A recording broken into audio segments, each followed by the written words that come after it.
Trevor was talking a lot about large scale. This is going to all be about startup scale, entrepreneur scale, small scale. Hannah earlier on in her presentation said she didn't know how she could talk about Africa in a broad sense in half an hour. Well, I've been given 15 minutes. However, I have lost a country. Hannah said there were 55. I appear to have lost a country. If anyone knows where it's gone, please let me know. Apologies probably to South Sudan for using an old piece of data. Anyway, so I've got 16 seconds per country, which doesn't make a lot of sense, particularly as I've only worked in about 7 African countries. So I'm going to have to generalize. So hopefully my experience of working in Zambia, Malawi, Uganda, Kenya, Tanzania, Ethiopia will be relevant to those of you that don't operate in those markets. So first of all, before we talk specifically about Africa, just let's have a thought about building your own brand, hotel brand, anywhere. This, again, is a major generalization, but let's split owners into 2 types for the sake of this argument. There are those that are in a great hurry, maybe with not very deep pockets. Maybe they're doing it entirely for financial gain, and maybe they're pretty risk averse. Then you have a bunch of owners who look at this in the longer term, who have access to more funds, who are actually doing it not just to derive great financial outcomes, but are doing it because they're passionate about creating something different. And they're people who have very high tolerance of risk, both in business and elsewhere. So the people, not entirely, but the people I'm really talking to in this presentation are these guys. So building your own brand in Africa, I've got 6 points that I want to make, and hopefully if you understand and take away one of them, that will be a pretty good result. The first thing is, there seems to be a bit of a thought within the industry that a lot of do-it-yourself brands don't have feasibility studies and haven't done due diligence and haven't done the background work thoroughly. Well, sure, if they haven't, this is the result. But the first thing to say is if you are setting up your own brand and you're going to operate the property that you own, you have to do the due diligence, but it isn't just on a product basis. It isn't just how many rooms, how big they are, how much we can charge. It's also looking at the opportunity. And by that, I don't mean what are the marketing opportunities or which brand you should appoint, because you won't be to do it yourself. What it means is, what kind of experience can I create that will be relevant to this particular market? And that comes from understanding a lot of things, including the types of customers you want to target. I think it's fairly true to say that a lot of hotels, mid-upper tier hotels in gateway African cities, tend to focus a lot on people who want things predictable, who want things repetitive, who want things that are safe and secure. And that's fine. And there are many hotels that cater to those needs. But there are also literally thousands of other segments, some large, some small, that in most African cities, certainly the ones I've worked in, there are almost no brands that are thinking about these types of customers. So when people are thinking, let's take Nairobi, for example, where I'm based at the moment. When people are thinking about room occupancy, they tend to be thinking about, the UN and embassies and the large corporates, and fine. But the world is moving on, not just from a business perspective, but also from an entrepreneurial perspective and from a leisure perspective. So what we've seen a lot of in the last 10 years is the entrepreneurialization, if that's a word, of many African markets. So we're not just talking about corporates. Even from further afield, from Europe and America, we're seeing different kinds of companies and different kinds of people.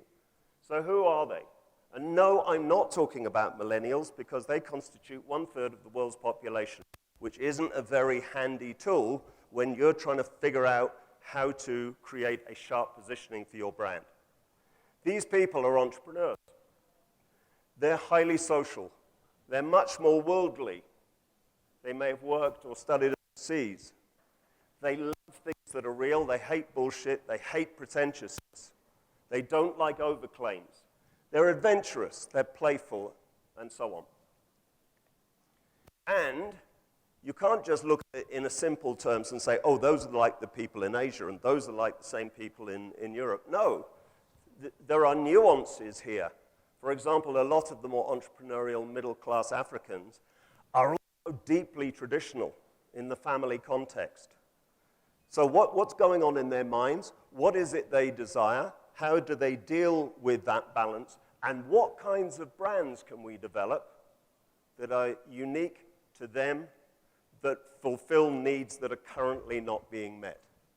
So here we have, let's say, a Tanzanian architect. And what he says to me is, I don't go to hotels unless I'm traveling overseas and I have to. I don't go to hotels because they're boring. There's nothing for me there. So maybe they'd like something like this. This is a hotel that's not open yet. It's actually a house, not a hotel. It's opening in November in Nairobi. It's called the Social House. This house, the entirety of it, including the interior designs, which were done by Arene Design. If you want quirky Alice in Wonderland whimsy design, please go and see Andrew afterwards. Every single aspect of this brand has been created with the types of customers I mentioned in mind. So we have 83 rooms. We have 4 restaurants and bars. Now, in an 83-room hotel, you say, you're a nutcase. It's not going to work. But we didn't start off by thinking of it as a hotel. We started thinking of it as a social, business, cultural, arts, and music hub for locals. And that if we can attract those locals and make the place come to life, make the place truly Kenyan, then in turn we're going to have a much better chance of attracting overseas customers because they've had enough of walking into anesthetic, predictable environments. The cart before the horse. Sorry, I can't see how long I've got. I don't know if there should be a screen telling me, but I'll just keep talking until someone says, shut up. This is what happens a lot. Because a lot of people in this industry see brands as packaging. What tends to happen is you do the design, then we'll do the branding. Branding equals marketing. Branding equals name. Branding equals logo marks. Or they develop all the facilities, design all the facilities, or even worse, they hire the people and then say, now let's think about the brand. All that's going to happen with that is there's going to be a cart crash. Because how on earth do you know what to build, or who to hire, or what facilities to put in place if you don't know what you want to be beyond a building? You know, going back to the Social House in Nairobi, 18 months ago, I guess it was, the brief to Arene wasn't just about the technical aspects of it and the size of it. It was about what kind of experience we are trying to create. But you have to put the brand focus at the beginning of that process. Sorry, there's one boring slide. This is it. What we're trying to do, ultimately, is to create perceptions of what we offer. And those perceptions drive buying behavior. So positive perceptions drive out performance. So what do we need in order to create those perceptions? First of all, you need a focal point. Doesn't matter what you call it, but something you know you go back to as a frame of reference to say, that's a reminder of what we want to be. But then, instead of rushing off to connect the brand marketing, first thing you do is figure out what kind of organization you need, what kind of attitude, what kind of culture you need in order to deliver the entirety of the guest experience, which again supports the brand. So the brand core drives the brand and the organization, the culture, which drives consistently authentic guest experiences, which then creates the desired perception. This is not the answer. Do not put brand and marketing in the same box, because all you'll do there is end up with some pretty packaging, nothing in the box, and upset a whole bunch of your guests. All right? We call this brand-centered management. Fourth point. Again, people tend to, when I mention I develop hotel brands, they say, oh, that fluffy stuff, you know, the soft stuff. Well, partly it is. But if you think you can just focus on what people call the fluffy stuff, you are sadly mistaken. Because you need to be every bit as good, if not better, at the fundamentals than any other hotel, not least because no one's heard of you before. So if those fundamentals aren't right, you're in trouble. It doesn't really matter what the hell your brand is about and how relevant it may be. You don't have your SOPs in place. If you're not courteous, if you're not efficient, if you're not knowledgeable. So you've got to have both. If you just have foundations, you have an adequately performing commodity that will struggle to outperform. If you just have brand, which is essentially differentiation, you have stylish chaos. I remember going to what people said was the first boutique hotel, Morgan's in New York in about 1998. God, it was sexy. Everything was cool about it. But nothing worked. I had to call the guy downstairs and say, could you please come up and tell me how to turn my lights on, because I'm trying to do some work. I can't see. So he came into my room and he said, what seems to be the problem, sir? And I said, the lights. What's the matter with the lights? I said, I can't turn them on. The lights are on, sir. So essentially what they'd done is create this moody, sexy, sensual kind of room that didn't work. So when you're building a brand, don't forget that. It's to be distinctive. 2 more points. How many times have we heard this? Oh, yes, the problems in Nairobi stem from an oversupply of something or other. No, it doesn't. The problems do not stem from oversupply. They stem from a continued lack of substantive differentiation. If everyone's offering pretty much the same thing, then you're in a price war. And guess what? Nairobi's in a price war.